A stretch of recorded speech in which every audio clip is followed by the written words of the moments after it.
Okay, here we go. And GM Farcaster and Twitter and all the ships at sea. We are live for day 2 of our on-chain, our Building Crypto Social with Cura and OpenRanks, talking about channels. And this is our 4th panel, and very excited to have Dan Romero here to talk with us about channels and the vision of channels for Farcaster. So welcome, GM DWR. How are you today? Good. Thanks for having me. We're so excited to have you here. And just if you are watching on Twitter, give us a little retweet. And also, if you are watching on YouTube and you're on Warpcast, you'll find this pinned in the GM Farcaster channel. Give it a little recast, and we're glad to have you here.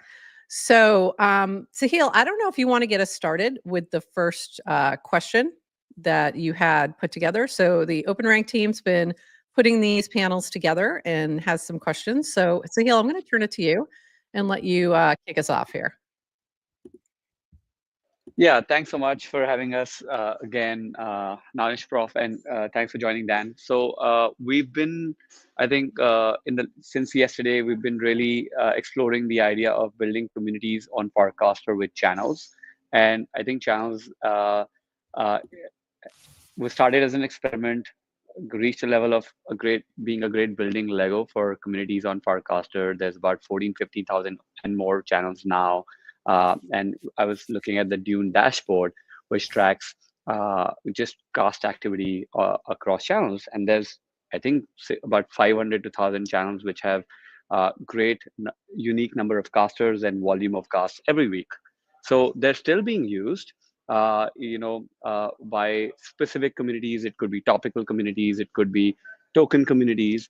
I think one of the things we're thinking is, what is the next probably new horizon for channels if we had no constraints? Let's assume we have all the tools for making channels great. How could we think about channels being used to build communities on Farcaster? So that's the first question to kick it off. Dan, any free thoughts on that?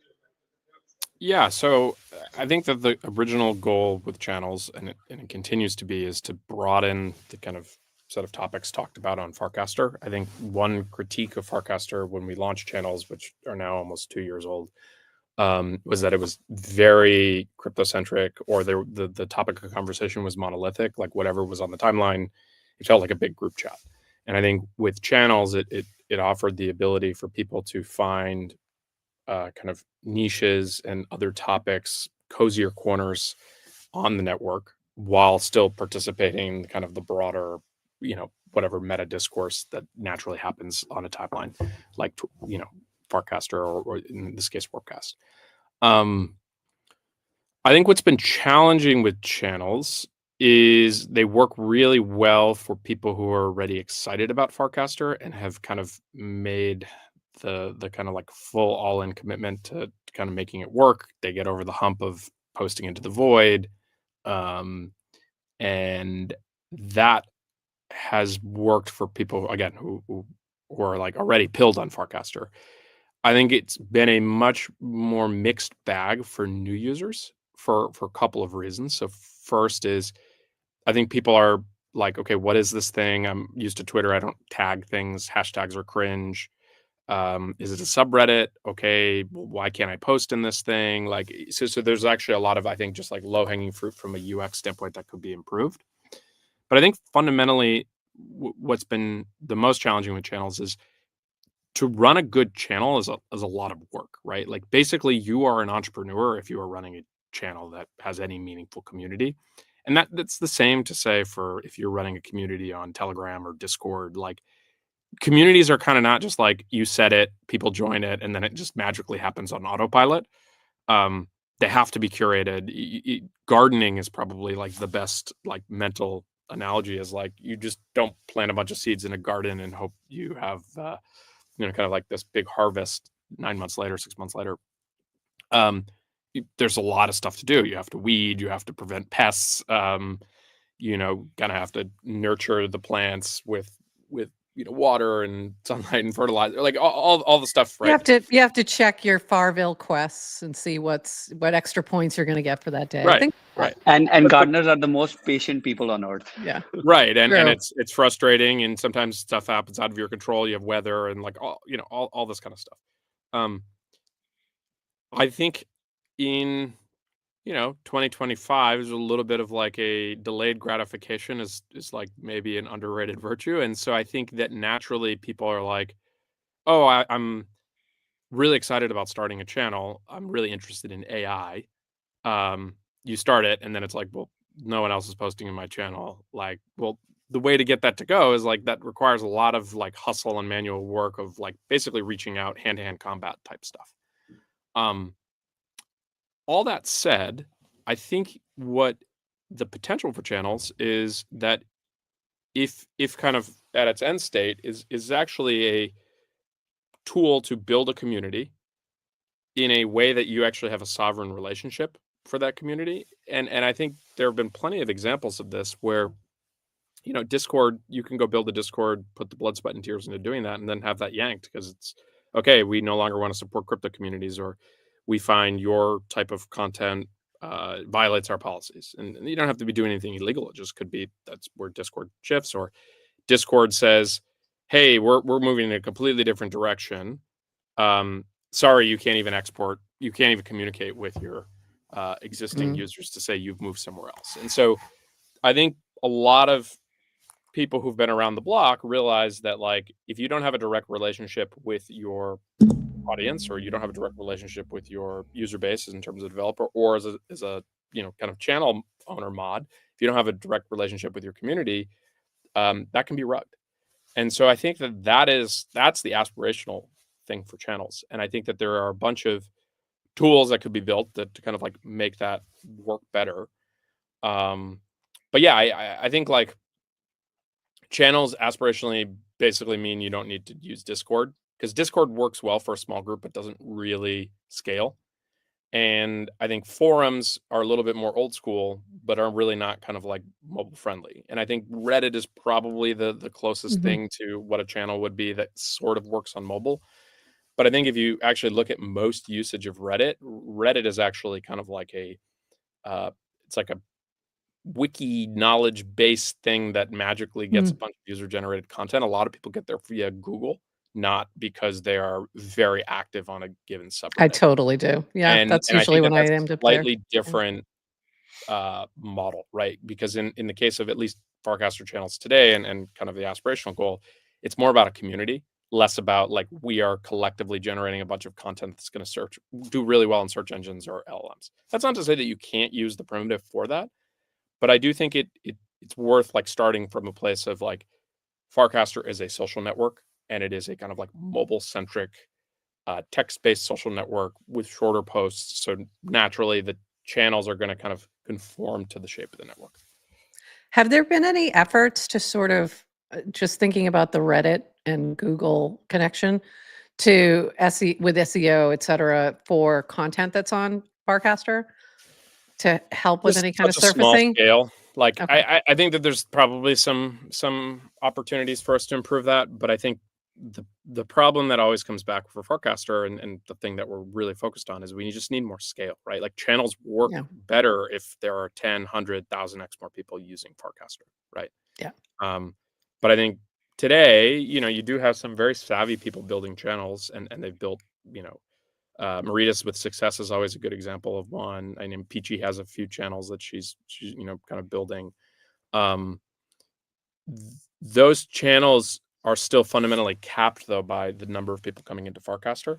And so if you're starting a new channel today, there's plenty of people on Farcaster to go grow. Like go get your first 100 people or 1,000 people that are really excited. So I think that there's actually a lot of opportunity for new channels. But in terms of the macro, I think the biggest thing we can be doing is massively growing the number of people using the protocol. I would agree with that. Yeah. I'm curious about one element. I think I really like the sovereign communities framing, and I think one of the things Dan that you mentioned is okay, community owners or community members have sovereignty over the tech stack, which means that they can't be shut down. They're on an open social network, which has also a sovereign identity layer. It also has crypto rails attached to it. And now I think there's this interesting thing of uh, controlling the economic layer too. Like subreddits don't make any money, right? Discord channels, if they want to launch a token, there's no. And I think with Farcaster getting a little bit more on this crypto first social kind of landscape, there's also a different way to look at channels, not just as content forums, but as these independent communities which also control their content, which also control that they have all the tools and they can also, just like Warpcast is sending rewards to people, who are the great, Channels who are can. the, yeah, channels could do that. Channels could launch tokens. So is that something that, more and more community builders can explore? They can't do this anywhere else, right? Where you have a wallet, you have a channel, you can actually go and incentivize and start exploring some of these economic layers as well. How do you think about that? Yeah, I think that's a near-term opportunity that Farcaster is differentiated in that every user has a wallet. There's a lot of kind of economic value flowing through Farcaster every day, whether it's indirect in the sense that it's people who are on Farcaster are doing stuff on chain, and then increasingly people who are doing it kind of peer-to-peer or within the Farcaster ecosystem. I think Clanker is a good example of a Farcaster native asset launching platform that naturally the kind of primary consumers of that are people on Farcaster.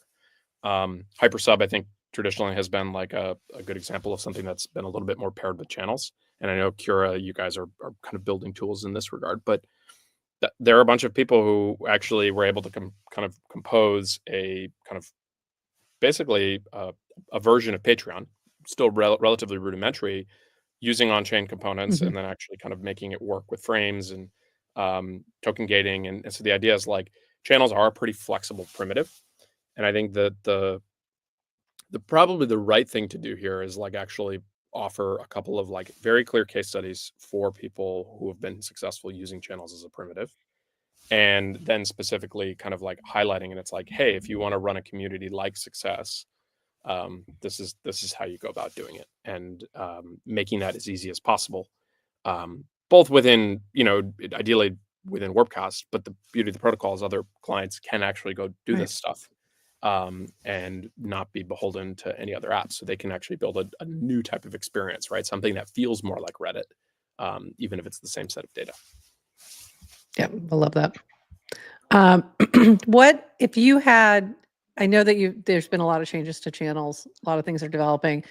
Are there other features that you would like to either see Farcaster build in or other devs develop that you think would be helpful to channels? Like, is there anything on your secret manifesto notion that you've Yeah, been hiding?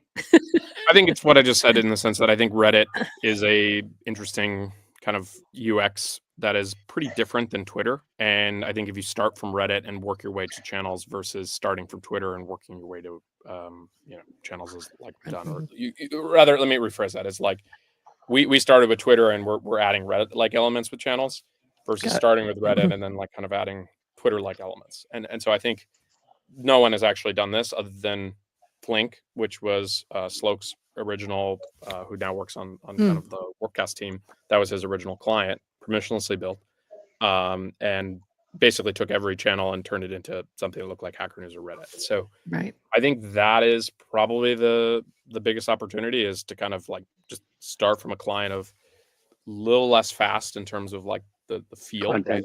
When you have Twitter, it feels very real time. You're always wanting to pull, versus something that's a little bit more oriented towards exploration, kind of, oh, I'm on this subreddit kind of feeling thing, this channel.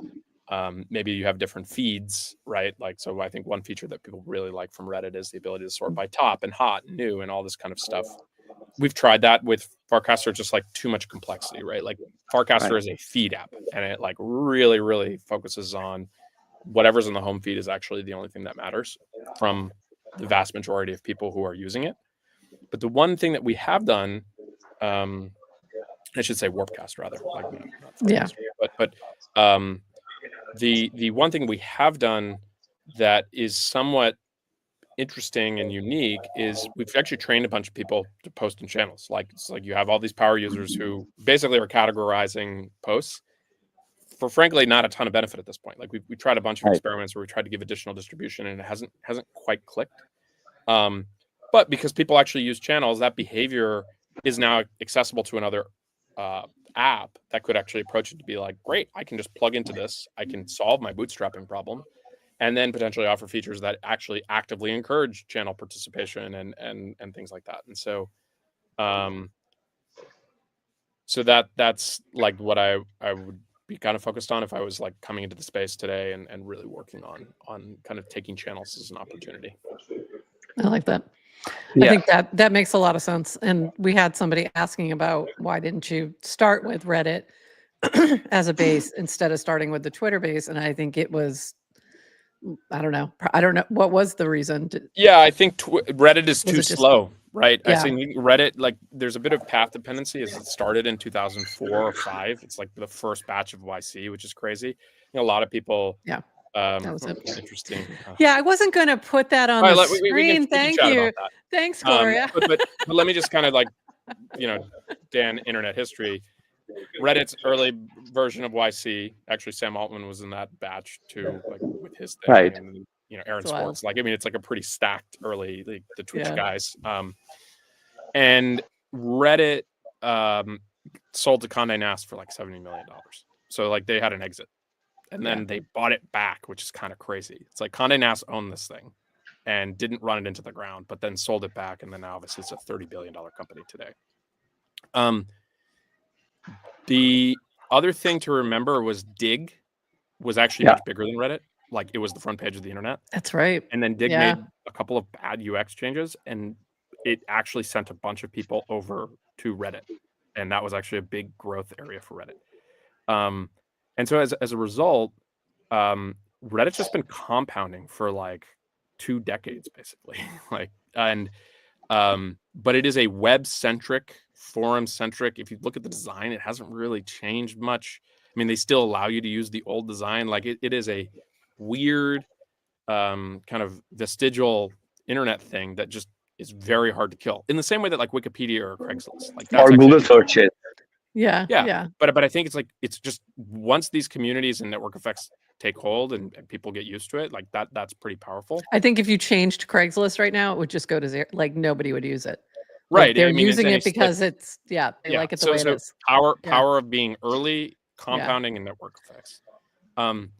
The problem with Reddit, and especially when we were starting, I think they've had a little bit of a resurgence in the last couple of years. And I actually did a cast about this yesterday. Like, they've really benefited from LLMs and AI. Like, probably the most transformative like amount of like old company that's benefited from it, like tangibly, is Reddit, because of the data is valuable, like the overall translation experience they can now provide.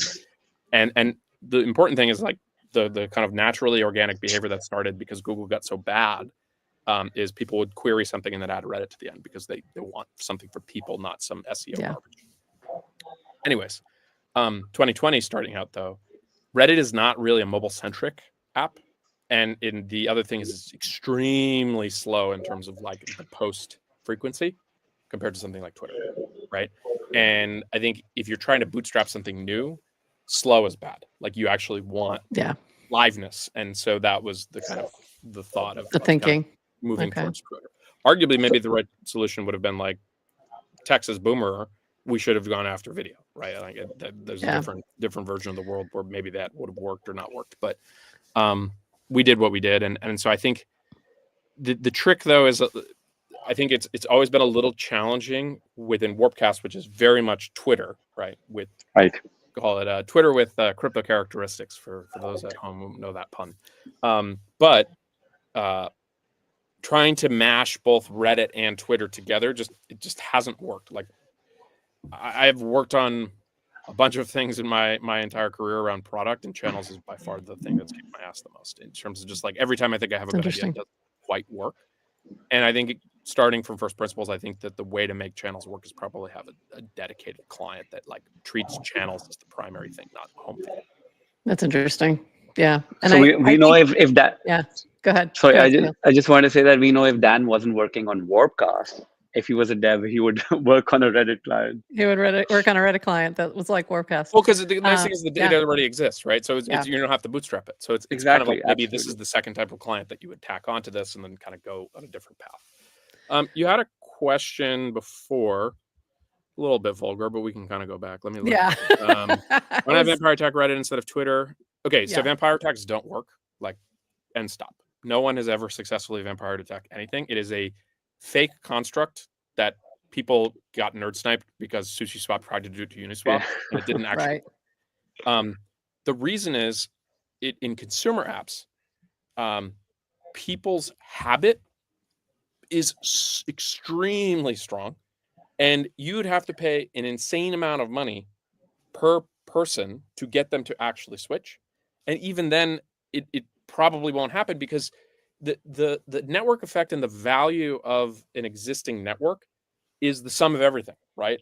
And so even if you get 20% or 80%, like, you basically have to get the whole thing to actually have it matter. And here's the thing. So you Vampire Attack.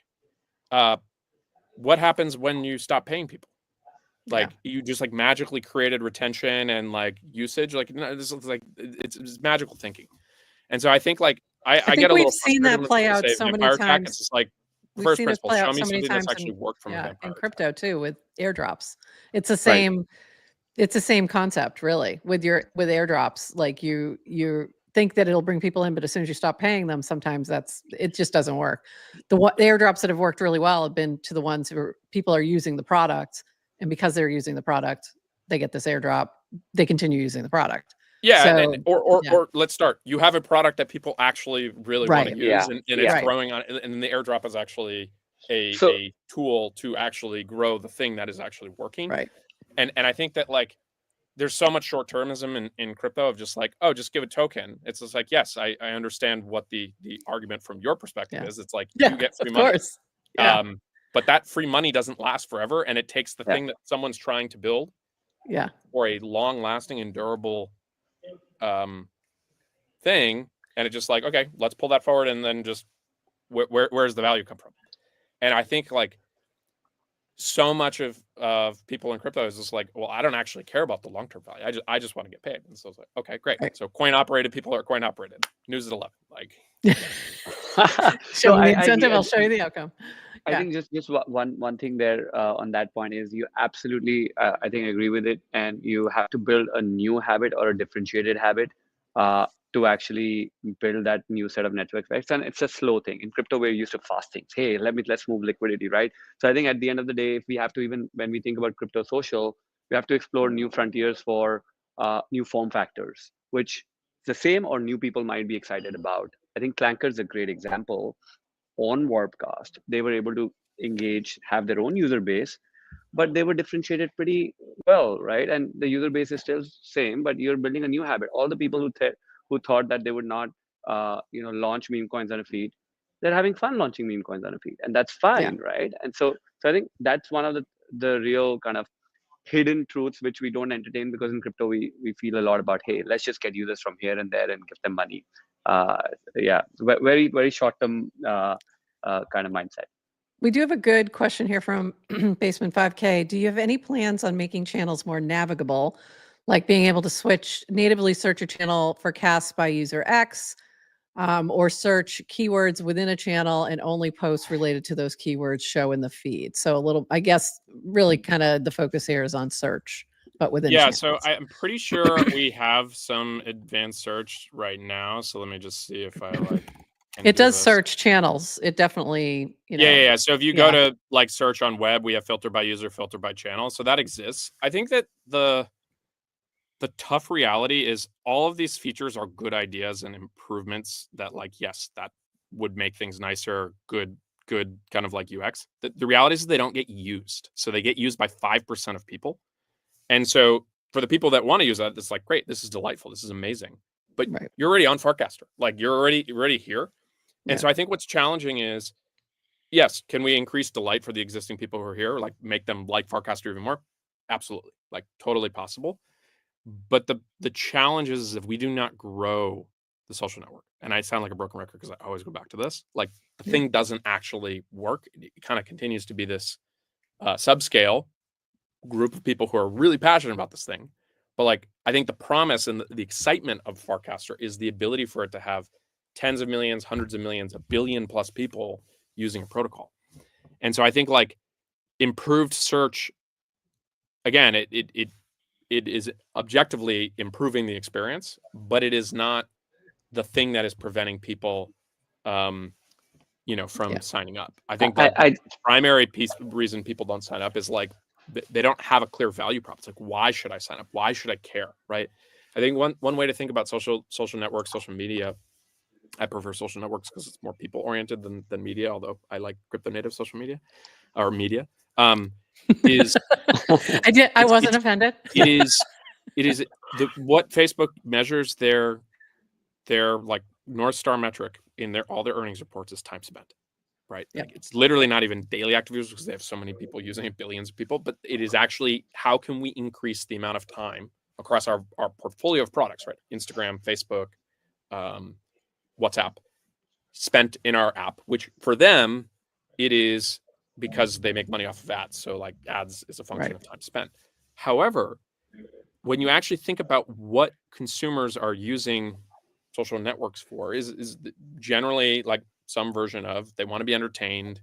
You could argue maybe there's a little bit of professional purpose, but entertainment is like you're competing with Netflix, you're competing with video games, you're competing with going out to eat at a restaurant with friends, like you're competing with time with your kids. Like it is the most zero sum, like highly competitive thing, and so that is actually the thing that we have to like stay like maniacally focused on, and it actually kind of sucks because like there's so much that personally like I get a lot of delight out of all these like little knobs and things like whenever I'm using software. But in terms of like staying really focused on if we can't crack like the value prop and actually drive user growth, then everything kind of is it doesn't like work, right? Like it will always just be this science experiment, right? I'm going to go with this one last question because I know we got to let you go. We have our next panelist coming in. What is your latest thesis that you're working on to massively get new users to Farcaster from a first principle point of view? There is no answer. It's a lot of multiple different things. Experimentation. We're increasing the number of invites that we give out to people. We're thinking about how we can tie invites and kind of like using the network to rewards. We think that building a better on-chain user experience with the wallet plus frames encourages more people building interesting new things in crypto to kind of launch frame first. And so that world like helps, but there is no magic bullet because again, it goes back to is the most critical question to answer for anybody is why should I care? I have a zillion other things competing for my time.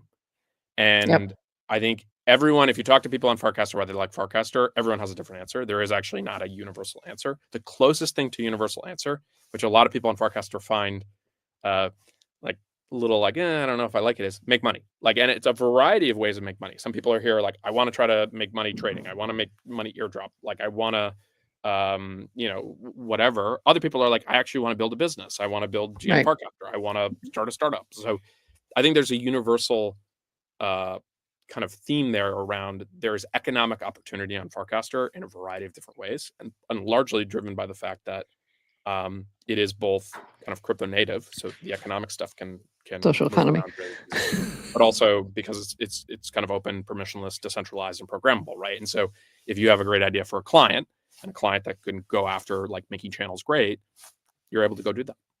So, awesome. All right, I know we have to let you go. Thank you so much, Dan. This has been awesome. Thanks, we appreciate you. Have a good one. Thank you. Thank you. That was great. So great. Glad we were able to have him here. We missed a few of your questions. Sorry about that. We are going to bring up our next panel. So I'm bringing up Bizarre Beast, Flexosaurus Rex, Jonathan Colton, and Peachy to the stage right now. So welcome, everyone. Let me make you a little bit bigger there.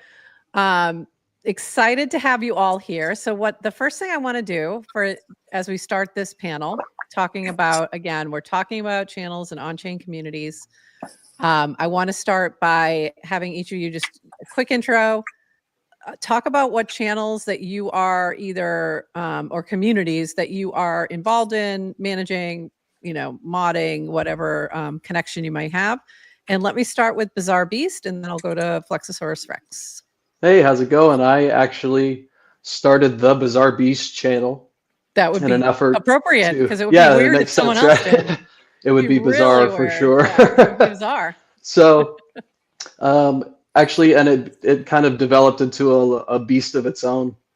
Initially, it was just to grow my art and share what I was working on. But over time, the community that built around me started to become so passionate and engaged that I, in essence, opened the channel up to all those people and started an additional dedicated art channel just called Bizarre Beast Artwork. So those are the two wow. channels I manage. So we've got two. One, so you just found a lot of other bizarre beasts who are like, I'm here. Yes. And then I love that. Yeah, they're passionate about the artwork and passionate about building their on-chain experience and having a good time and making friends. So it's been really great. I love that. Flex, are you there? Can you give us a quick little intro? Hey there. Yeah, I'm here. It might be very loud. I'm sorry. I just got off the train in Rome from Milan, so Somebody's been traveling through Europe. Yeah, I'm country hopping currently. So hey, I'm Flexosaurus Rex. The main channels that I have started on Farcast are Flex for Good, Crystals, which is a gem and minerals channel, and then also Space Art, which is all about space art, very self-explanatory. I'm also now an adjacent. I just became an announcer, actually. Whoop, whoop. And, you know, I'm just a big fan of Warpcast and been here present, trying to help grow the economy and the creator economy especially. So happy to be If here. you say nouns, I am required to put these on. So oh, there. Wow, I did that yesterday. They said it like Ooh la 3 la. times. It was the panel I was not moderating, and I like literally popped on with the glasses and popped back down. It was funny. Had to do it. I won't chant it. We'll just leave it at that. But yeah, thanks for having me here. It's just like Beetlejuice. Jonathan Colton, let me go to you next. And if you can give us an intro and talk about the channels that you've been building. Cool. And the communities you've been building. I just got a text from Basement 5K. He wanted me to give a shout out to the Unique Vehicles channel, which is a great channel, by the way. So I'm Jonathan. Most people know me as JC. And I own the Nature Channel, which I call the Central Park of Farcaster. Currently number two in engagement across the entire network. I was a co-host of I Took a Photo, which is also a fantastic channel. Great channel. Inceptionally had the vision for that channel, and I co-hosted with him. And you know, a couple other channels. We founded Positive Sum earlier this year, Eric S and I, and so I am a big fan of all things Farcaster. And you also do some amazing writing as well. Thank you. Yeah. And Peachy, last but certainly not least, the queen of many channels. What you want to give a quick intro as well? GM, everybody. Thanks for the warm intro. Yeah, so my name's Peachy, and I have, I think, 13 channels on Farcaster. Most of them are active right now. Channel changes kind of threw some I didn't things even know it was that many. I thought it was like 5. It's a bunch. And they've all kind of started for different reasons. So I started Anime Outcast for my PFP project. Anime manga because I was looking for an anime community and I was not welcome in the other anime community. So Dan told me, you know, make your own channel, and I did, and it seems to have worked out. So seems like an opportunity for your own channel. There you go. Opportunity for your own channel. So I do tell people if there's a channel that you love, but you think it's you know, not managed well or is not inviting, you know, to new people, like, hey, take that topic and spin it into your own thing. It's very, very possible. I own a lot of Japan themed channels. I travel to Japan quite often. I really love them. And Japanese casters had a hard time kind of plugging themselves into Farcaster early. So I made a lot of very specific channels just for them. So like Sakura, which is cherry blossoms, Momiji, which is the red leaves in the fall, Kyoto, because everyone who lives in Japan visits Kyoto at some point. So it was really more to carve out space. And when channels were more important 6 or 7 months ago, it was a place for them to post their cast instead of just casting into the void and know that someone would scroll it and see it. And as we got more people in there, you know, it definitely worked out. And the last channel that I spend a lot of time in is Farcaster Union. And that was actually a channel that kind of spun out of my show Power Hour, where we used to talk about power badges, and power badges went away. And it was like, well, let's just talk about, other things on Farcaster you need to pay attention to. But the real reason I started it was because I couldn't post in Farcaster or Warpcast when channel changes went live. And I thought it was really important that like the average person on Farcaster had a channel they could cast in to talk about Farcaster until those channels kind of found their way. And now they're public. So it's not, a huge thing. So ours is a lot more topical, but I think it shows that channels kind of come and go, they grow, they ebb and flow. And I think that's the way. Like some channels are going to thrive in this new channel economy, and some channels, we'll see what they look like in a year. Maybe they're not, always necessary. Maybe they're temporary, and that's okay. And that's totally okay. By the way, I'm just having this vision of you like Norma Ray with the union sign, which I love that you are always thinking about sort of like a broader audience and like helping folks who might be either getting sucked in by, as labeled as spam, or like having a hard time finding their footing. And I really appreciate that about you. I think that is something that's very special, and that you've done an amazing job with certain communities, just helping them get acclimated and find their footing. And it's been fantastic. Thank you. I'm all warm and fuzzy inside. Thank you so much. Thank you for that, though. We really appreciate it. And by the way, I love your sparkly PFP there.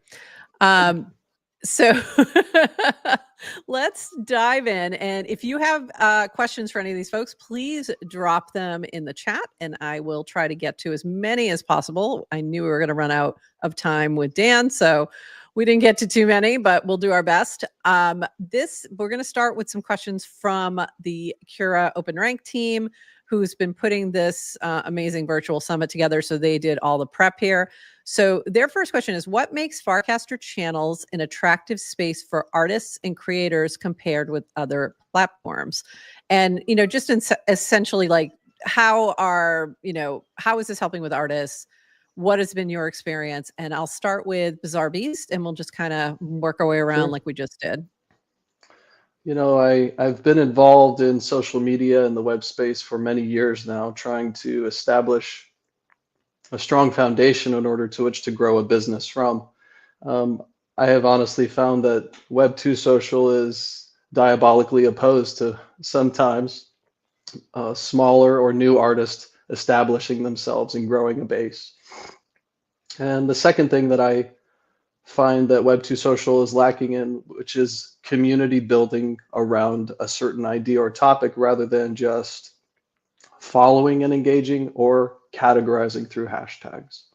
So for my experience as a business owner and artist, the idea of Farcaster Channels was really revolutionary. I didn't know what it would mean until I joined the platform and started to engage and understand how channels work and how users are engaging with channels.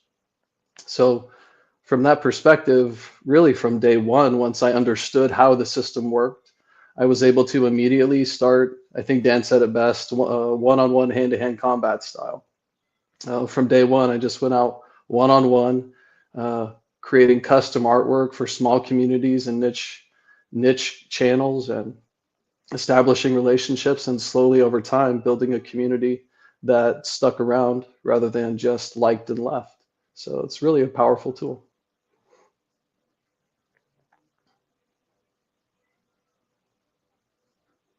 It helps if my mic is not muted. Flex, how about you? That was great, Bizarre Beast. How about you? Yeah, I thought my been your experience? Sorry, my bad. Yeah, so with the channel switchover, I've definitely just started to get back into using my channels to their fullest degree. But I'm also the moderator of the Tezos Art channel, and to me, one of the real promises of Farcaster is that we have this crypto native grid that people can draw from. So channels, it's almost a virtual single in that it's a specific topic. Like if there's a Tezos Art channel, I know I can go there and find Tezos Art. If it's a crystals channel, I know I can probably go there and hopefully find some crystals, So in that way, there's a very specific sort of, format that people can draw from to go and experience these different things that they're interested in. And then on top of that, to answer the other part of your question is, why is it particularly advantageous on Warpcast? We have that, that crypto grid. We have wallets that are being built in. We have the ability to mint art in frames. We have the ability to send each other and tip each other crypto if we care to, tokens, Nounish Prof, if you're doing a good job, I might send you a few, tokens for the great work you do in the space. And I think I have before. Don't You probably have. That, but I think I probably have. So, for me, those things are the way that crypto is evolving, and we don't have any other social grid. For me, I've been a content creator on Instagram for over 12 years. My Web2 business has nearly 100,000 followers from way back, from what I used to do in the space. And, even that is not as far-reaching of a tool as it is on Warpcast now with channels, because of the fact that we have this experimentation and this ability to reach out to other builders and connect in the way that we can now. I think we talked a little bit yesterday about the different types of channels, right? You have your very large topic channels like Ethereum or Farcaster or whatever. And then you have channels like even GM Farcaster is more like I'd call it like an announcement channel almost, where we're sharing all our stuff so that you can easily find it all in one place rather than having to go to a website or whatever. But some of the other channels are more community. Yeah, totally. I think that's really powerful. Yeah. Yeah. And I think so like when I'm thinking about like the Tezos channel, for example, being able to find and connect with other people who are creating on that platform, I think is really helpful. Or if I'm like, hey, I'm looking for, to buy some art on Tezos, being able to drop in there and see what people are sharing and then dive in, I think is super helpful and gives you that one-stop shop, which I think can be valuable to the artists as well.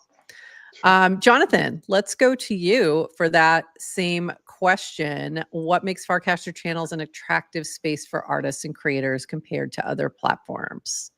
I think, community and distribution, right?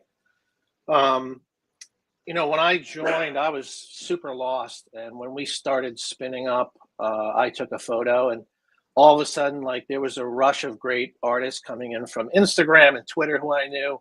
I would send them DMs, right? And all of a sudden we had like this budding roster of great talent in the channel, and it's kind of a flywheel. They're getting distribution, we're getting new members, plus people knew each other. So, community and distribution, clearly the top two. That's why I came here from Twitter and Instagram in the first place. And then I think the other thing is that when you look at, community and distribution angle, you start to realize that channels become almost like pools of ideal customers, right? Because one of the unexplored areas that we kind of got whiff of with Moxie in its earlier iteration was advertising and channels. And I think that's unexplored territory, for Farcaster, that's sort of TBD, right?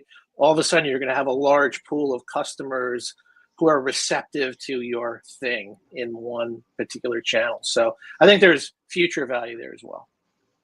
Yeah, I can see that as well. Like, that's definitely something we've talked to a few people about who were building different sort of ad serving things that didn't quite take, but you can kind of see the vision of when eventually it will take, you know what I mean? Eventually it will make sense.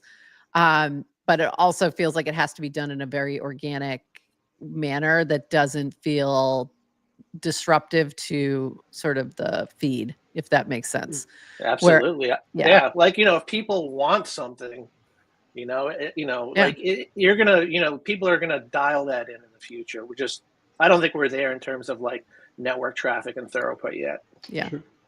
Goes back to Dan talking about that's the number one thing, is growing the number of folks. And by the way, are you playing a drinking game? Sexy Basement 5. So you said something and he said drink. So I assume. Oh yeah. Oh, he wants me to say distribution because that's that's it. That's So I also Basement 5K's got a drinking game going on for those of you. I own the distribution channel on Farcaster, so that's why I post a lot of the stuff that I send you. That's funny. And that's some of the writing I was talking about as well. Peachy, how about for you? What makes Farcaster Channels an attractive space for artists and creators compared with other platforms? Yeah, so I want to riff off of something Dan said earlier, you know, how of course you can like start a subreddit and you can start a Discord, but things can change quite suddenly. And as a person who is deplatformed from Twitter for talking about you know, cannabis, and again, I wasn't telling people where to buy cannabis on the internet. I was talking about cannabis policy and sharing like rough drafts of bills, and I got deplatformed and I was just really frustrated. That's So wild. I didn't know that part of your story. That's so wild. Yeah, I did not intend to be an artist on Farcaster. That's a whole nother conversation. But you know, I came here for a free and open space, and the reason I stay is because of the Farcaster Legos. Because what I'm doing with anime manga is literally impossible on any other platform. I could not do this on Reddit. I could not do it on Discord. I could not do it on Twitter. My channel is a paid channel, and it has been since May of 2024, because the whole thing is post to earn. Post good content, you will get rewarded. So since May, people on my channel have been getting rewarded with rounds or tips, you know, whatever was kind of there. And then thanks to Cura, now we have channel tokens. And I don't want that token to be a meme coin and a pump and dump and all over the rest of the internet. I just want it to be for my channel. And I just want it to be a place where I don't have to manually reward good content. The community can automatically reward good content with what they love. And that is something that if I tried to build that myself, I'm not a developer. I'm dangerous enough to like mess things up and, you know, occasionally break things, but like I don't know how to code without the help of a lot of AI tools. So the fact that I can build a channel, I can start to plug in a hypergate for access, you know, and it's less than $1. The whole point is if you cast a few great things, you know, in the course of a month, you'll get your $1 back and maybe make some more.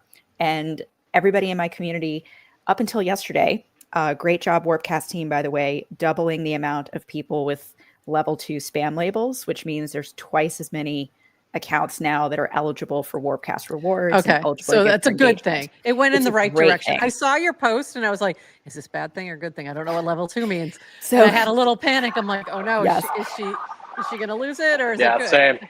Yes, level 2 is the good one. Level 0 is the bad one. I need to reiterate that every cast. But basically, last week, 1,000 people lost their labels. So we had 1,000 people go from good to like, we're not sure. This week, we doubled the amount of good. So until yesterday, most of my community was unfortunately labeled as spam. So they weren't eligible for Warpcast rewards. Do you think most of that's coming from like the language barrier or like what is that? Where is that coming from? I think it's a mix. Like, I think a lot of people don't understand the culture of Farcaster and particularly Warpcast. Like, it is a social network, not social media. And that is really hard nuance to explain. And then if you're not a native English speaker, explaining that gets even more difficult.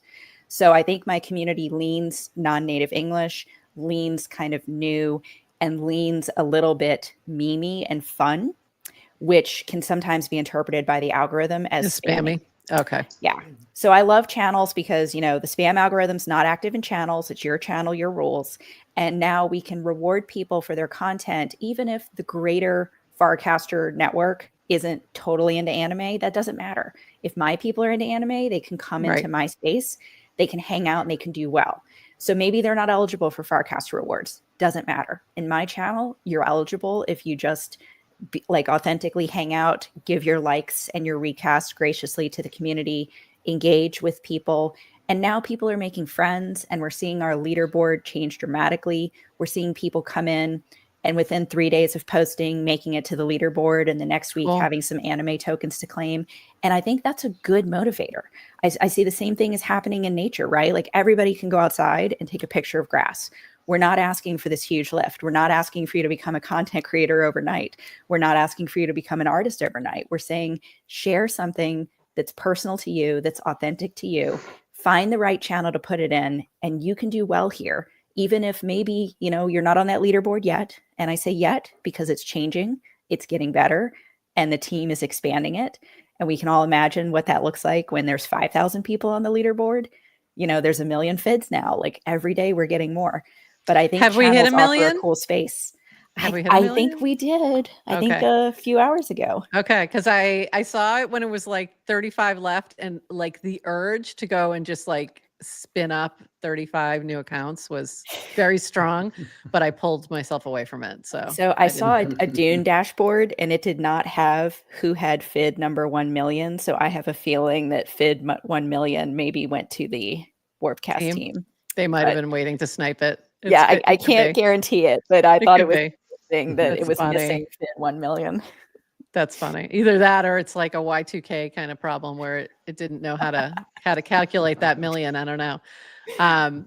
That's interesting.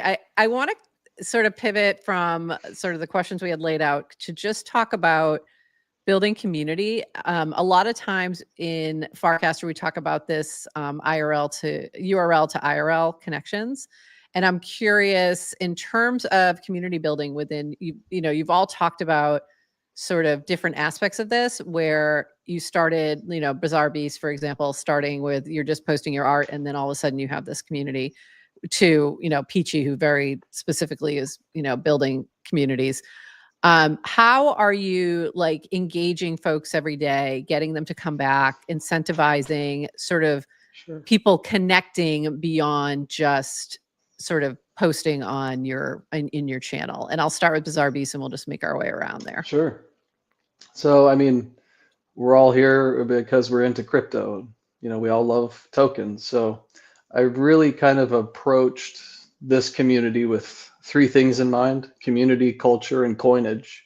And what really empowered the growth and stickiness of my community from the very beginning was my Moxie Creator Coin. There was a way for me to tie my ambition, my artwork, mints. I can split revenue with my fans by burning the token. If I sell a painting, I can split revenue with my fans and burn the token.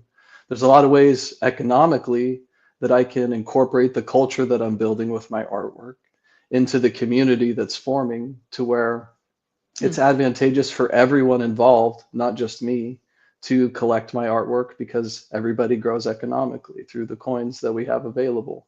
And I'm really excited about taking that to the next level, just like Pitchy's been talking about, and Jonathan, with a channel token through Cura, which I'm putting some documentation for right now with the Cura team, which will really empower the community that's formed to grow even more. Because I've been running rounds and doing many things really out of my pocket at times, and this will help take the lid off of those limitations and help it grow and make it more rewarding for those members in the community that are giving the most support. I think you just mentioned rounds, and we haven't really touched on that, which I'm sorry, Seneca, don't be mad at me. It's another great tool. It's another really useful tool, and you can use it with any type of ERC20 token. Yeah. So it can plug into a lot of different, in a lot of different ways. So for those who may not be familiar, you can go to /rounds on Warpcast, or go to rounds.wtf and learn more there if you're interested in using it in your channel. It's a really great tool. Yeah, it's a great tool. And that was, if you're not familiar, that is built by or funded by Nouns. And it started as Prop House and then moved to Rounds. Flex, how about you? How are you engaging your community, getting them to come back, day after day, and sort of build a community rather than just like a spot where people, drop a note here and there? Yeah. Lately, I haven't been really at all. So, it's been one of those things. So glad I asked you this question then. Yeah, I'm so happy. Thank you for putting me on the spot. For me, it's really experiential, right? Like the things that I do in the space as an artist, as a creator, they really just invoke a sense of who I am. And I try to bring that energy to the space and engage people really on a personal level. And I think this really comes down to like what we were talking about earlier about specificity of channel content.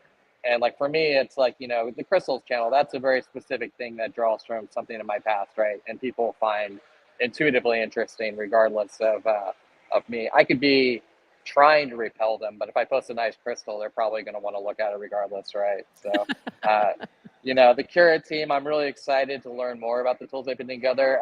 When we did the art festival last September in Manhattan with Subjective, I used Cura's moderation tools to, at that point, build a really robust community around that. We had 800 people in that channel. They got a lot of additional attention as a result. Jonathan was there, actually, which is very nice to see him. And, I think that for me, that's going to continue to be the mission, is to just keep you know, showing my journey through the space and trying to connect people to do things and build. And that's one of the things I really love about Warpcast is so many people are willing to build in the open and help each other get a leg up. So, you know, for me, I think that's kind of the next evolution of channels, is just to continue that evolution. And I haven't really thought much about tokens as rewards, but, you know, rounds, like you said, great tool. Tokens are obviously a great tool. Flows, if anyone doesn't know about flows, shout out to Rocket Man as well. So, you know, I think we're going to continue to see these kind of social grade applications grow and become more robust as channels evolve. I'd love to see flows grow beyond nouns and be able to anybody to use that and to fund their own. Me too. I think that would be useful. I think that's so flows is a similar. I can't say it's similar to rounds, but it has a similar type of mechanic where but it's on a stream, so you're earning all along, set to a certain amount. So it could be an interesting tooling that could be used by anybody. Would be maybe something to pursue there. Yeah, very cool. Thank you. Thanks, Flex. And you did actually, one thing I did what you kind of brought to mind when you were talking was we also have ephemeral channels, right? We have, like, you can use a channel for a contest and use something like rounds or Cura or something to moderate that. You can, you know, have it just tied to an event. So it's going to, you know, it's not necessarily going to be active every day, but around those events, it's going to be useful and active, and it makes it easier to find the people who are interested in the same things you are. So I do think I mean, that's super helpful. As a connector, it's kind of an amazing tool, like I was talking about earlier, to aggregate interest. And, you know, like for me, like Space-Star, for example, like that's a channel I started that has thousands of members in it. I'm not really necessarily active in there every day. If I encounter a cool piece of space art, I'll go post it and promote it. But, you know, there's still people in there posting every single day that are really passionate about that content. And for me, that's really heartening to see that people care enough to contribute to a community in that way. And we're such a small, you know, ecosystem still. We're really going to see the next wave of growth bring in that kind of 10x factor where you see that tipping point. And there's this thing that happens in psychology where they say that if 10% of people within a culture adopt something or adapt to it, then it can become more widespread in its adoption. And I think we're right there with Farcaster right now. I think we're getting close. Yep, I agree. Jonathan, how are you keeping folks engaged and building community in your channels? That's a tough one because, you know, there's so much stuff changing on the platform all the time. And so what I've been doing is I have like theme days every week. So Monday is, you know, typically Mountain Monday, Tree Tuesday, Water Wednesday. You know, today is Foggy Friday, Flowing Friday, Floral Friday. And so, you know, it gives all the different type of... Do we just skip Thursday? You know, Thursday often has a tree theme, I think. Okay. You know, thirsty. I know. I was thinking thirsty. Yeah. Your nature thirst trap. That could get interesting. Yeah. Yeah. Sunset Saturday, and so like it gives everybody like a rhythm of casting. Yeah. You know, especially if they like a certain type of image. Like Peachy likes waterfalls, and like she has like great, you know, waterfall pictures in Kyoto with you know, great fall colors. You know, so everybody has maybe a favorite, but they're not like a regular in the channel. So they pop in, drop something, you know, it's so might just be like, I'm just here on Thirsty Thursdays only, and that's it. Yeah, like, exactly. You know, it gives like a cadence, a rhythm. You know, people look forward to those days because, you know, they might have like a specific theme that they really like. So it's been like a healthy thing. And I had asked people in the Success channel, Maritas helped me, you know, ask the whole channel, like, you know, what do you guys think? How do we keep the channel organic and growing? And themes were consistently the most popular thing. So you know, we've been running theme days for like 6 months. And I think, you know, that helps everybody feel connected. I think that's really smart for those type of channels. For our channels, it makes a lot of sense. Especially where you have sort of a broader topic channel, being able to kind of almost create subreddits, if you will, Yeah, you know, niche within it down that a little larger bit. channel. Yeah. So I love that. For sure. And then Peachy, we're getting to at the end of our panel here. We do have a few folks waiting in the green room. They are all here now, so we're going to shift off in just a moment. But Peachy, I want to give you this question as well. You've talked a little bit about it already, but what ways are you engaging folks in your channels that might be useful tips for others? And keeping them coming back. I would just, I would say Anime Manga does similar things. We have Manga Monday, we have Toon Tuesday, you know, Fan Friday. It's very similar. I'm using the Warpcast rituals, which are only available on desktop, but it's basically scheduled cast for channels. I find they're very powerful. The only thing I've had to think about recently, though, is with Cura channel tokens now, as the moderator and the person who's creating the rituals, it messes with the leaderboard when I post every day and pin my post. It gives me the most engagement. So it's something that I've had to really think about. And I've been testing in my channel the past couple of weeks to sometimes still cast the theme, but occasionally not pin it or change when I pin it so that people remember the theme is there. But I'm trying to encourage them to cast top level instead of responding to me, because I don't want to be number one on the leaderboard. I want the community to take a chance.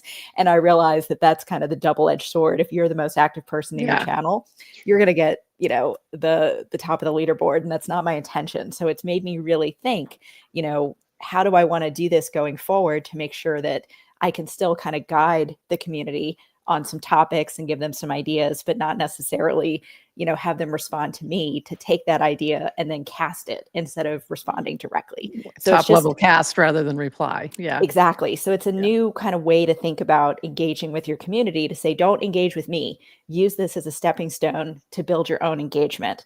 And that's been a really fun, challenging thing to think about. So I'm excited to see that. And I appreciate that, you know, sometimes we need a new tool to be like, hey, you're the most active caster in your channel.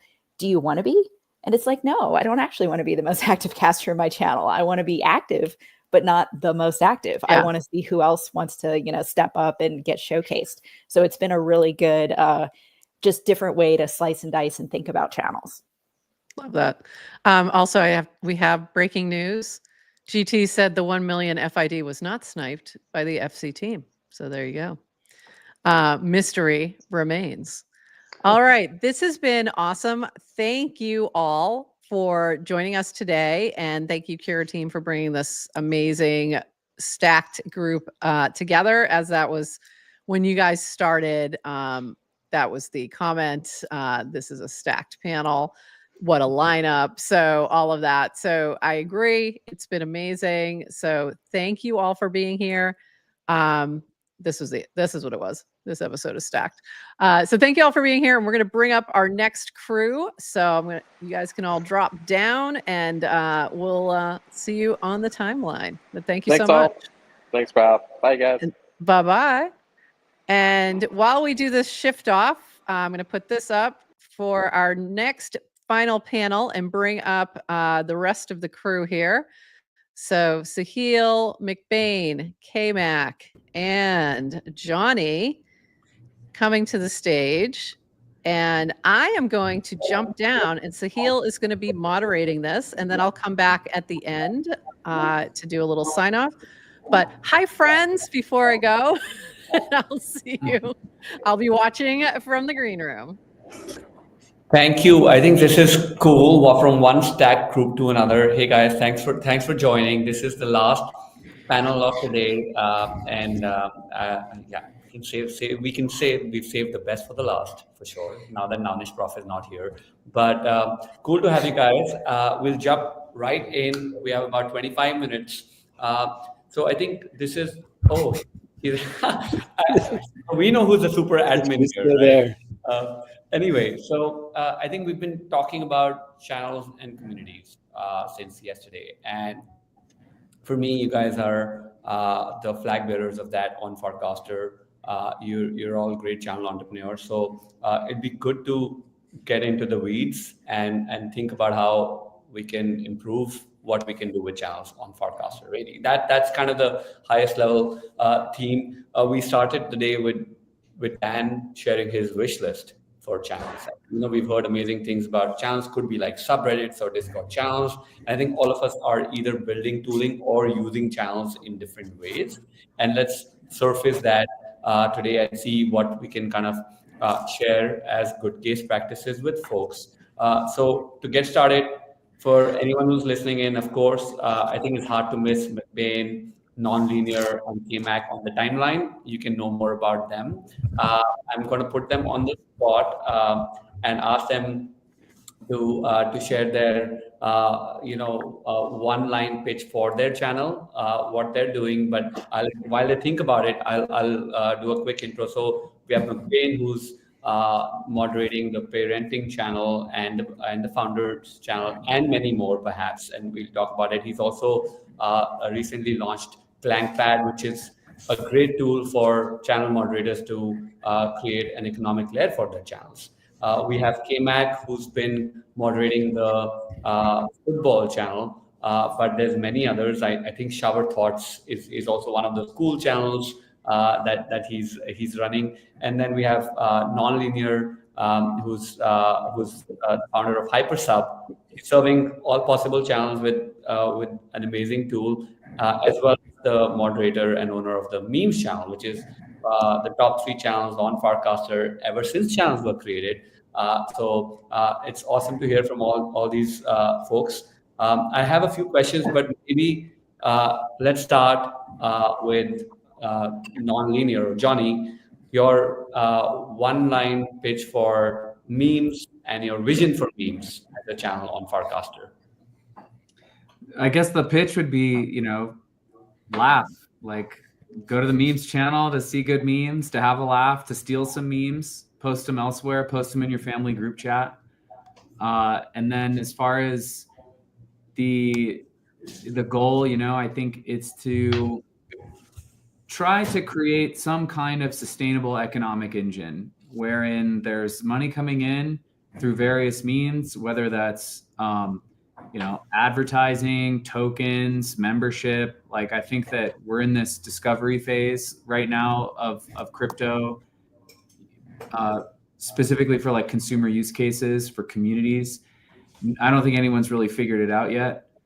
And so I think of the channel as this kind of fertile ground, like to try things and not be precious about it, to experiment with different models to see how they work or don't work, so that, we can learn from it, that I can learn from it, and that others can learn from it.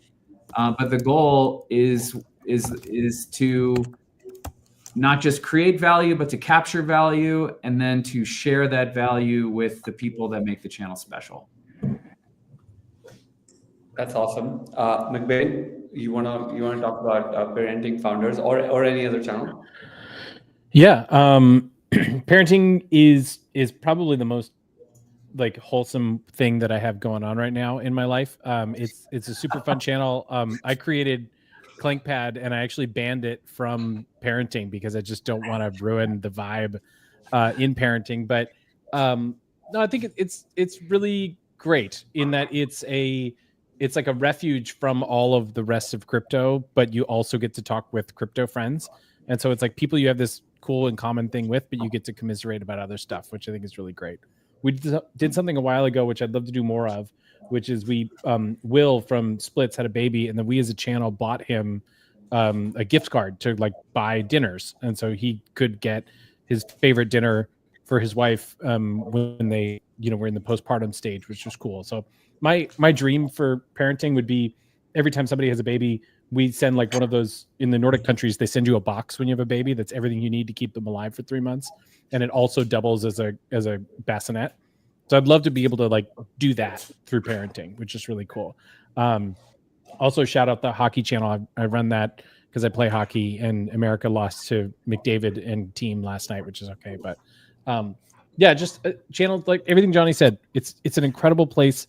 There's the opportunity to own a community, and that everyone has money and you can natively, create and share value. I think is so exciting. I think there's an opportunity I've yet to see seized yet, which is like take all the raw input of a channel, focus it, publish the best of that to other channels somewhere else, monetize it, and then return that money back to the people in the channel. I've yet to see that loop fully created yet, but I think it's going to be a no-brainer when it happens.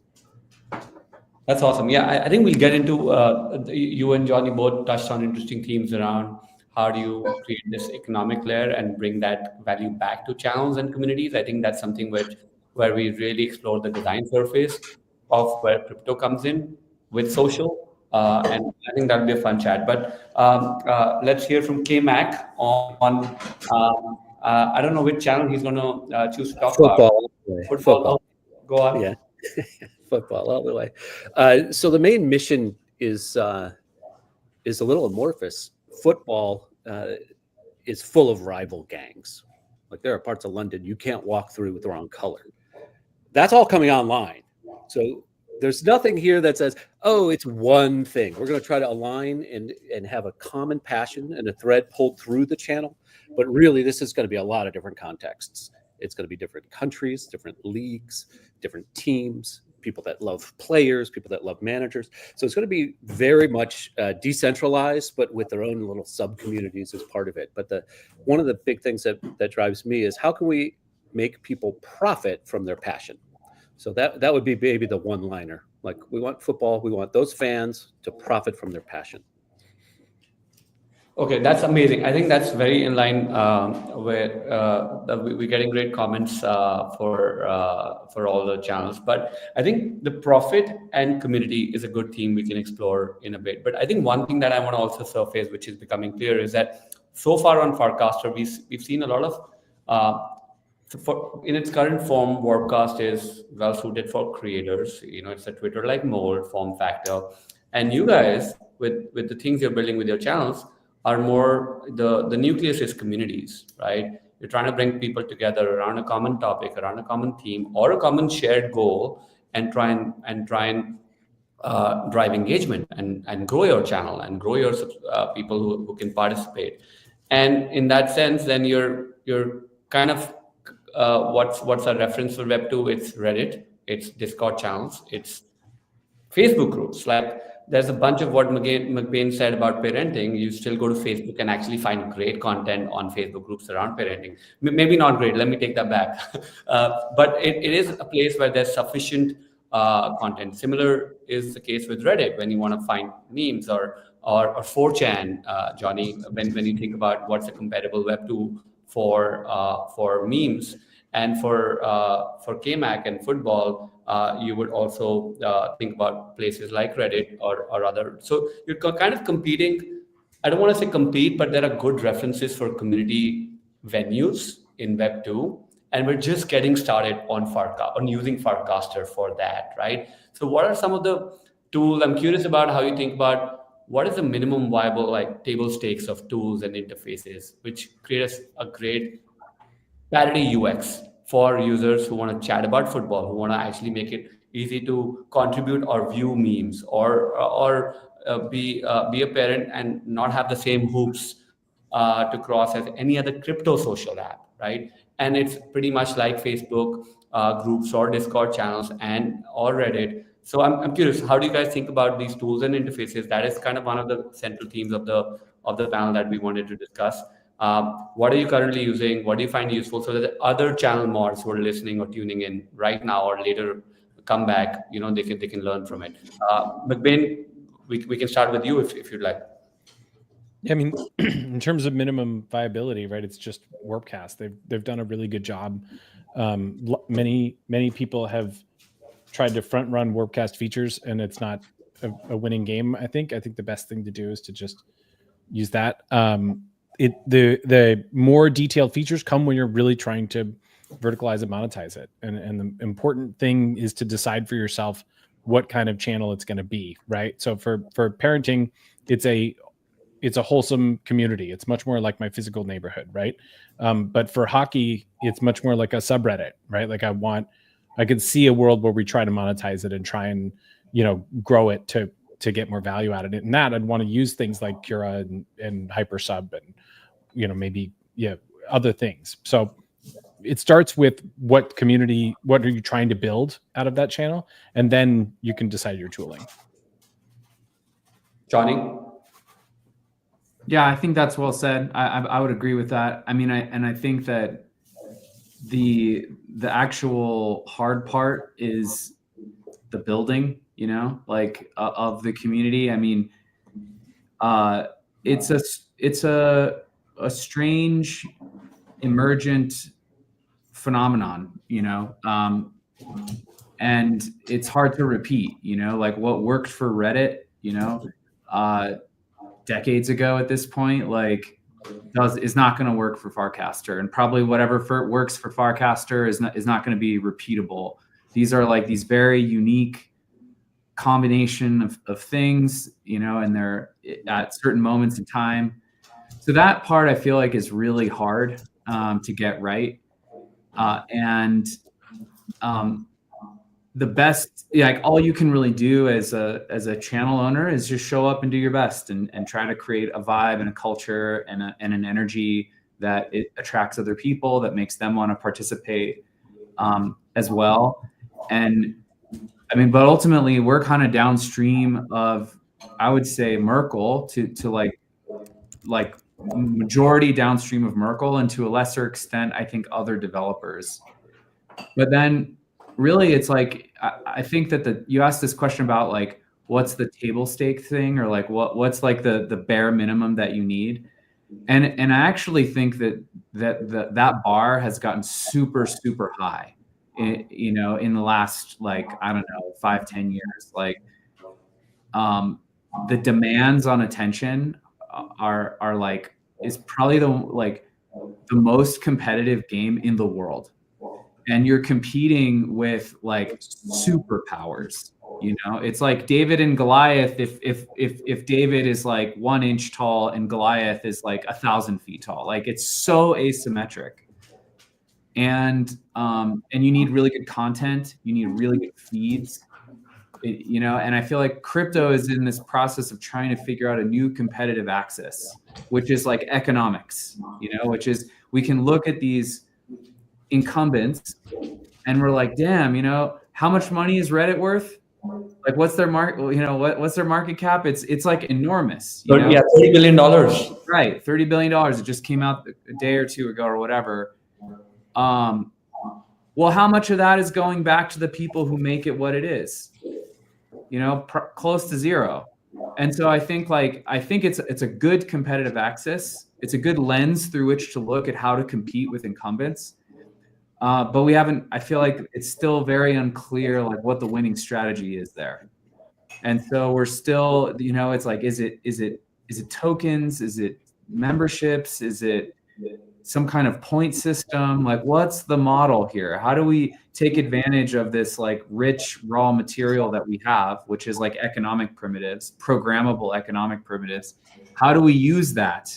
You know, it's like we have this, I often think about like crypto is this like alien technology, and we don't know how to use it yet. We're kind of like these apes, like pressing buttons, and we're like this, and like, you know, like the trunk of the car opens. We're like, no, not like that. Okay. Kind of like no. You figure that out. It's like there's going to be something powerful there, but it's still like you still have to solve the table stakes problem of like, you need very good content. You need a very, very good feed. You need a very good consumer user experience. And that's baseline. Those are just hygiene factors, you know? Right. So it's very interesting. And we'll get to what I think to Hypersub and to ClankPad as well. But it's almost like you're thinking in two buckets. One is we need to have good content liquidity. That's the bare minimum. And that's downstream of more users, good users, less spam. You need good feeds. You can't compete on just feeds, to McBain's earlier point. Like, you can't just try and say, hey, my feed is better, so come move to my client. You need something else. But these are just the baseline features, right? And then it's the competitive differentiation, which is the economic axis, which is kind of what Web2 cannot do by design. And now we can use this kind of decentralized tech stack for communities, which includes Ethereum or any blockchain, Farcaster and Open Social Graph, and a bunch of other tools, which can actually unlock this new value. Value creation is there, but how does value kind of dispersal happens? So that's kind of Third, we know we can use crypto in some way, but we need a lot of experiments to do that. And while we kind of have these baseline, hey, I just can't show spam to people. They will not come to parenting, or they will not come to football. And you can't just get an average Reddit user to say, hey, come spend time on my channel because it's better. So I think that's a good framing, Johnny. Kevin, K-Mac, I'm curious, how do you think about this? So I don't use Reddit. I might be like the only person in the world that doesn't. And I try not to think about competitors and really approach it from a place of abundance. What do we have here? What kind of Legos? And I think Johnny nailed it. We have these economic primitives, and attention is the thing of value. And now we can make attention something that value is transferred with the tap of a heart or a wow, right? So really kind of focusing on, okay, what's unique that crypto brings to the equation that others don't? And I think, Merkle's amazing, and they've made amazing contributions, but they've also stunted the ecosystem, and many people left. Good devs, really good teams. And I think that knob is turned a little bit, and they're starting to embrace and really have a kind of a DevX first experience. That is the only way that we're going to bring in football fans that are on Reddit or out on YouTube or whatnot, is if we can actually have them on board and go get them in a very smooth and easy way, without having to rejigger 5 times how to authenticate and write a signer 5 times over a year. That's just unsustainable for a small startup. And I think that's changing. We've matured to a point. The trade-off was speed, right? And I get it. And I complete and massive respect for the team over there. But it is time to act more like an operating system for communities and the devs that are building them. Right. I think that's super cool as well. So another thing is, let's assume in the next few weeks or months, we'll have a great parity UX. Anyone can be onboarded onto Farcaster and find good communities. They can easily create a Farcaster account, which has an embedded wallet. So the crypto and social onboarding experience is great. And we can have great feeds. We can figure out these public spam data sets, etc. So a lot of work Merkle is doing will help us get that baseline.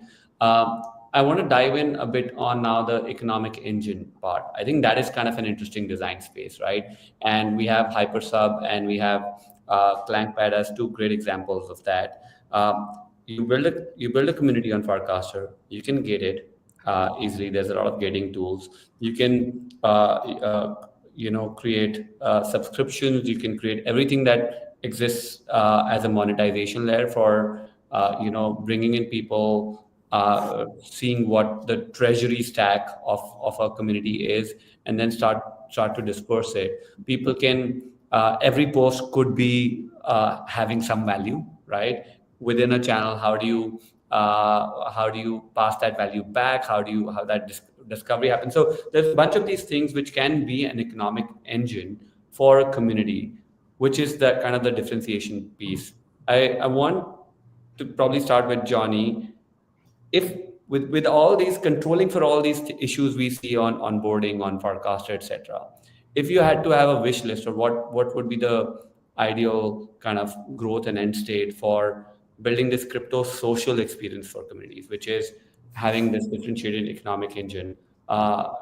Share more about that so that devs and community builders can start running these experiments, whether it's with Hypersub or anything else.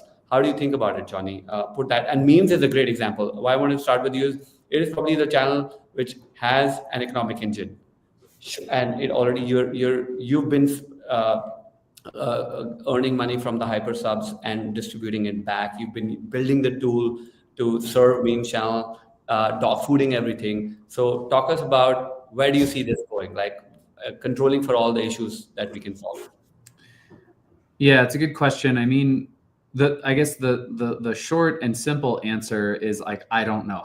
The longer, answer, just I can kind of just stream of conscious kind of share how I think about this, which is that you need a stable substrate wherein technological fucking around and finding out can happen. And I think that Warpcast, you know, like Merkle has done a really good job at that. It's not great, you know, like there's all kinds, it breaks, you know, the developer experience has been like very volatile, you know, they're working on that. Like growth has kind of happened in fits and starts. But like if you just try to squint and look into the future, you just imagine all of those things getting cleaned up. And you also imagine there being like really good content. So to me, that this is like, you have these like real fundamental issues that you have to solve for, like these like network effect problems that are just like timeless and very difficult problems to solve, which is you like want a lot of really high quality content creators, and then you want a lot of content consumers, and you want them to converge in the product every day, all day. Like that's super, super hard to create. So you see that Merkle doing things like, oh, we'll pay you. We have this rewards. That's cool. And it's also something that Twitter does at a way bigger scale, you know? So it's like, how do you differentiate? I think that you have these like real fundamental issues that have to be solved before you can even really see what's working and what isn't working. But I just, if you squint and you like make this big assumption that will get solved, that either the Merkle team or some other team, Coinbase maybe, I don't know, they will figure out how to magically get like thousands of awesome community builders and content creators, and then all of the associated audiences that those people have to somehow start posting on Farcaster. Let's just say that happens. Cool. I think that the answer to, well, what's the winning monetization strategy? It's like not a thing it's not knowable. You can't know this a priori. It's almost like free market capitalism. It's like what you really need are things like you need a stable currency. You need contracts. You know, you need property rights. You need this like basic kind of economic ingredients. And then what bubbles up from that, who knows? And so I feel like we have the one, but not the other. Like we have all these developers that are building all these really cool economic primitives and are kind of ready to go. And lots of, I think, developer appetite to continue iterating and experimenting on that. Like Zora just launched this new launcher today. Cool model. Maybe it'll work. Maybe it won't. I don't know. But the point is that it's this iterative stochastic process that this entire ecosystem is on. But it's happening at such a small scale because we don't have a lot of creators and users that it's hard to know if it's really working. And if it can work at scale. I think like you have to have that. And then once you have it, you need a very stable environment in which lunatics like the people on this call can rapidly iterate, you know? And I think like the problem is that what we've had up to this point is just volatility everywhere. Like volatility in the user base, volatility on the protocol, and like volatility on the application layer. And so you just like, you're in this sort of chaotic storm of disorder, and you're like, what the fuck is going on here? Like, how do you like what's true, what's real, like what's not? It's just very hard to sense me in this environment. So anyway, that's like my like more rambling like I'm like, okay, this is what I want. Like I want a very stable protocol, and I want a lot of creators and a lot of consumers. And then once that's established, like I think that we're going to answer the question you asked in this stochastic manner, like through a lot of iteration, through a lot of experiments. But like you kind of need this, you know, it's like this thing about like how life emerges on planets. Right. It's like metamorphosis. For the life to kind of iterate, and if you have comets hitting it all the time, then it's like you're never going to get past the like amoeba phase. And it feels a little bit like crypto has been like that for the past few years. I think that's words of wisdom from Johnny on a Friday morning. I think we should, the last 2 minutes, we will try and cut them out and make sure we pin it on GM Farcaster. They should be on for the entire week. And it was beautiful. Absolutely beautiful. Well, and then the Farcaster OS. I mean, this panel has been the perfect way to end this virtual summit. Johnny Mac, I just adore you. Like, so much. Like, just beautiful words. Hey, there's three Macs on this call. You can I give know. or take. It's like, it's Was a that triple by Mac. design? It was the Big Mac show, is what it is. It's all about, Nice. there's something there. Should you ever want to, launch something? New podcast dropping soon. Yeah. We need like Mac. Love On it. Great GM idea. Farcaster Network. Three Like, Macs. Yeah. That's we've The got GMAC. we've got the setup right here. I think McBain, you still have access. I'm pretty sure, unless I took you out to put somebody else in. I can't remember, but yeah. But we can add you back. So this has been awesome. I really appreciate all this wisdom. It has been so fun to sort of sit back and just listen. Sahil, fantastic job moderating. This has been wonderful. We're going to be putting all of this these 2 days out into our regular podcast feed. So it'll be on Spotify and Apple and YouTube and all the places with some show notes. And anything else that you want to say to wrap this up, Sahil? No, I think this was great. Thanks for taking the time, guys, and we'll definitely follow up. I think there's a bunch of people who are excited about channel, as some of us here on the panel, and let's keep going. I think let's focus on the process and the meta framework, like Johnny said, and we'll do better week on week. So I think that's and I know all of us here are trying our best, and that's why we're here showing up, every day. And thanks so much for Navnish Prof for using GM Farcaster to kind of stir up the most important conversations that can happen on the timeline, but this is a great way to kind of scale them as well. But this has been cool, fantastic, and I'll see some of you in East Denver next week. Farcaster meetup on Saturday, GM Farcaster brunch on Saturday morning. Looking forward to seeing all of you. And with that, do we get a unison? Can we do it in unison? We can do it in unison. Yeah. You ready? 1, 2, 3. Bye-bye. Bye-bye. Bye-bye. That was not in unison. Bye-bye. Bye-bye, everybody.